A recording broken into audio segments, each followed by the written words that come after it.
Alright, let's get real for a second. I once made a £18,000 profit on an Indian mutual fund. On paper, in rupees, it looked absolutely incredible. I was feeling pretty good about it, thinking I had cracked my investment code. But when I actually brought that money back to the UK and converted it to British pounds, it had shrunk into almost nothing. I am talking about pocket change compared to what I thought I had. A single currency slide had completely erased 6 years of what I thought were brilliant gains. It was honestly one of the most brutal financial lessons I have ever learned as an NRI in the UK. It's like filling up a bucket with a hole in it.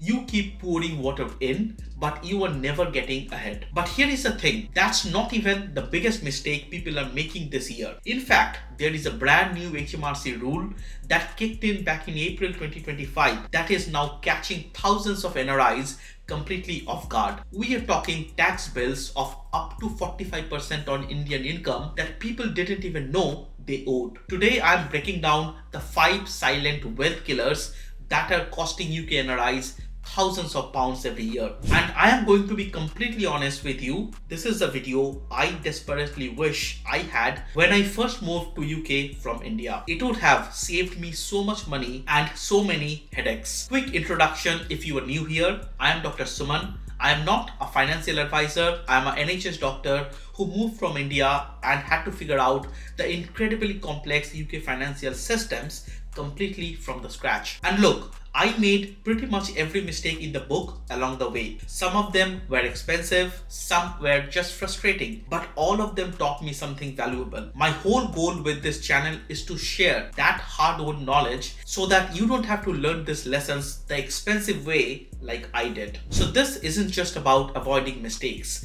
Think of this as your playbook for taking control of your financial future as a UK NRI in this completely new tax environment we are living in now. We are going to stop the leaks in your wealth bucket and we are going to slash your tax bill legally.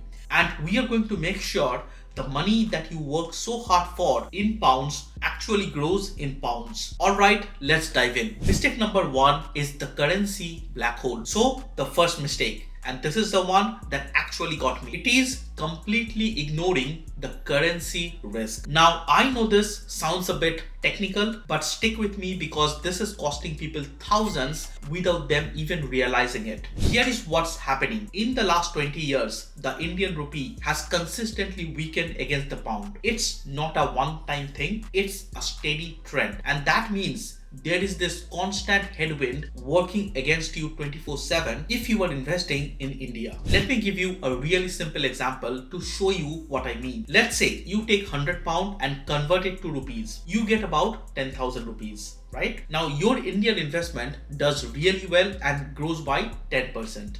Brilliant.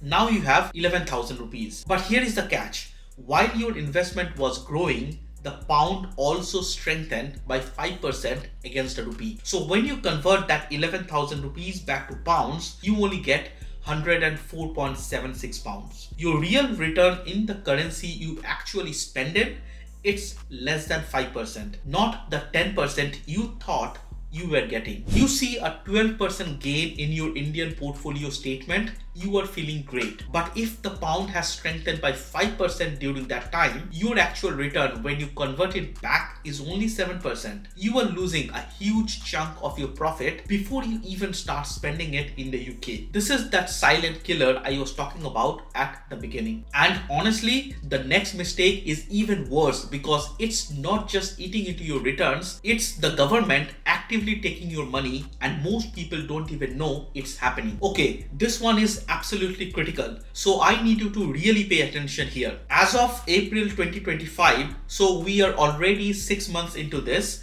the UK government completely scrapped something called non-domicile remittance basis. Now I know that sounds like boring tax jargon, but let me translate what this actually means for you in plain English. HMRC can now tax all of your foreign income and gains. And when I say all, I mean everything. The dividends from your Indian stocks, taxable in the UK. The capital gains on your Indian mutual fund, taxable in the UK. Your property sales, also taxable in the UK. The rent from your property in Mumbai, taxable in the UK. Everything is now on the table for UK tax. And we are talking up to 45% depending on your income tax bracket in this country. We are literally in the first tax year of this new reality right now. And I am meeting so many NRIs who have absolutely no idea this has changed. They are going to get a massive shock when they file their tax return in coming January. This isn't some future problem we need to worry about. It's happening right now, today. And if you have got Indian investment and you haven't spoken to a tax advisor about this, you need to do that this week. I am not exaggerating. Now you might be thinking, okay, that's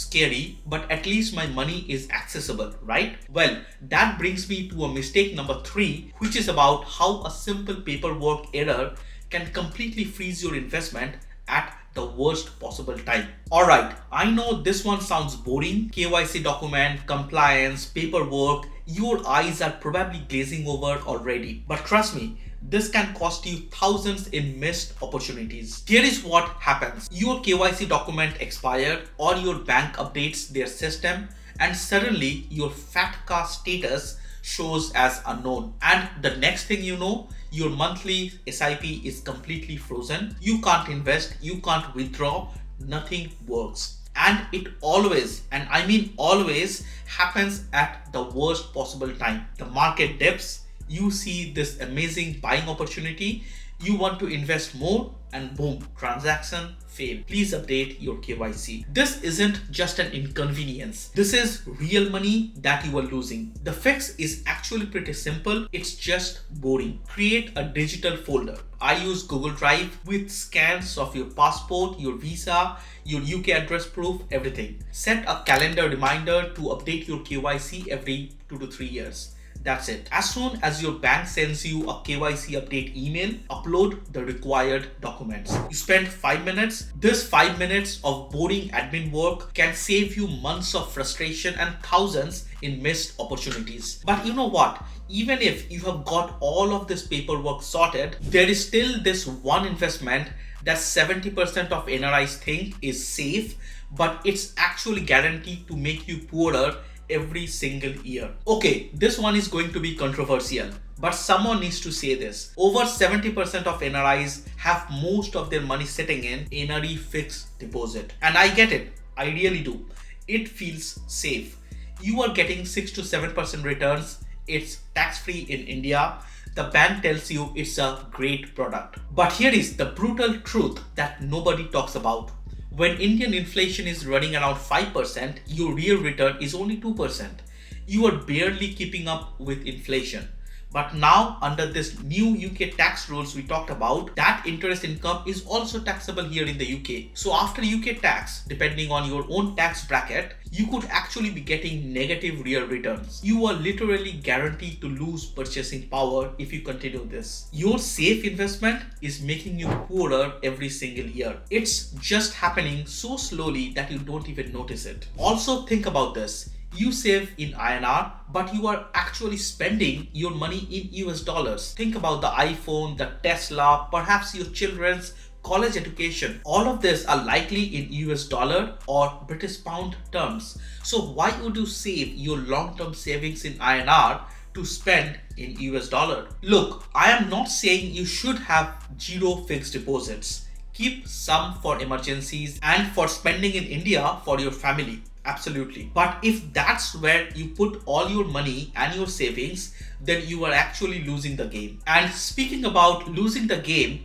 this next mistake is about a rule that could literally invalidate your entire ISA if you get it wrong. Alright, so this is a massive myth busting moment. So I need you to really hear this. The moment you are no longer a UK tax resident, you cannot contribute your new money to your ISA. Your existing ISA can continue to grow tax-free, that's fine. But any new contribution after you have left the UK and not a UK tax resident is completely invalid. And I see people trying to do this every single year, usually in March, before they move back to India, trying to max out that £20,000 allowance. Don't do it. You are creating a tax mess that's going to come back and bite you. HMRC will catch you eventually and you will pay penalties on top of the tax that you owe. But here is what that makes me genuinely frustrated. When you go the other direction, when you return to India, there is this incredible benefit called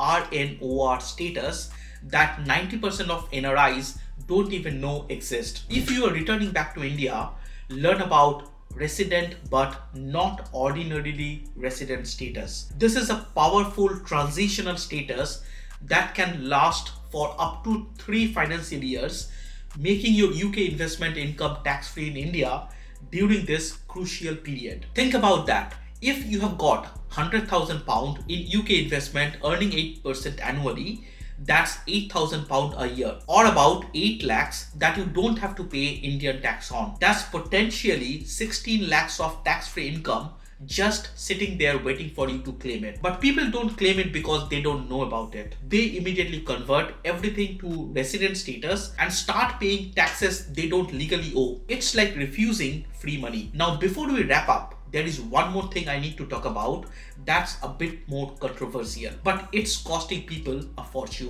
Okay, I am going to say something that might upset some of you, but I think it needs to be said. That property in Bangalore or Mumbai as an investment, there is a very good chance it's actually losing you money. Let me prove it to you with actual numbers. You pay 7 to 10% in stamp duty and registration fees upfront, then you have got 1 to 2% in annual maintenance charge, then another 10% of your rental income goes to property management if you are not there to manage it yourself. After all of that, your actual rental yield is maybe 2 to 3% if you're lucky. You could need 10 years just to break even on your initial cost. Meanwhile, if you had put the same money in a UK ISA, it could have doubled in that time with way less hassle. Look, I get it.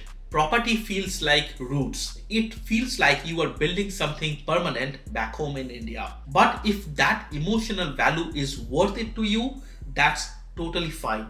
But don't fool yourself into thinking it's a great financial investment, because the numbers just don't support it. And if you ever want to sell that property in India and bring the money back to UK, there is a whole paperwork nightmare waiting for you. You need Form 15 CB from a CA, Form 15 CA filed online, and the sale has to go through the exact same NRI or NRO bank account that you use for the purchase. Miss one step and your money can be stuck in India for months. Alright, let's do a quick 30-second recap because we have covered a lot. Number 1, invest primarily in pounds using ISA and SIP to dodge that currency risk. Want Indian exposure? Buy an India ETF within your ISA. Number 2, the new 2025 tax rules are already active. If you haven't spoken to a UK India tax specialist yet, do it this week. Number 3,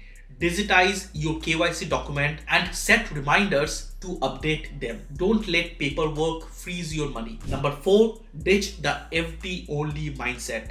Diversify into proper growth assets or you are guaranteed to lose purchasing power over decades. And number 5, know the residency rules inside out. Don't contribute to your ISA after you leave, and definitely claim RNOR status if you permanently move back to India. Now look, I know that 45% tax on your Indian income sounds absolutely terrifying, and especially now that it's not a future problem but a current reality.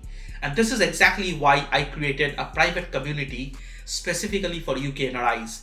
It's a place where we break down these complex rules together. We share strategies, we help each other navigate this new tax landscape. If you are worried about your first tax return under these new rules, or you just want to be around other people who actually understand what you are going through, this is the place to be. The link to join is in the description below. It's completely free and I am in there pretty much every day answering questions. Come join us. Alright, if you avoid these 5 traps, you are going to be financially ahead of probably 90% of other UK NRIs. That's not an exaggeration. Most people are making at least 2 or 3 mistakes right now without even knowing it. If this video saved you from making a costly mistake, or if you learned something valuable, do me a quick favor and hit that like button. It genuinely helps the algorithm show this to another NRI who needs it. And if you're not subscribed to this channel, hit that subscribe button because I put out a new video like this every single week. This is Dr. Suman helping you build your wealth one smart decision at a time. I'll see you in the next video. Take care.